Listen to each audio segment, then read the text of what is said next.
dio, zorionak, lehenengo 27 postua lortu duzu gaur, 3. postua erlojupekoan, Leharti bai hasteko modu ezin hobea.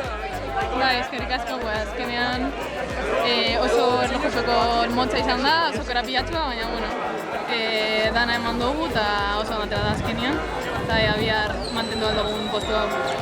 Bihar mantendu baino postuak hobetzera izango da helburua. Bai, saiatuko gara eta abertzera atatzen den, baina seguranik saiatuko gara hori bai. Nola planteatzen duzu itzulia? Pues bueno, egunez egun eta jango gara ikusten.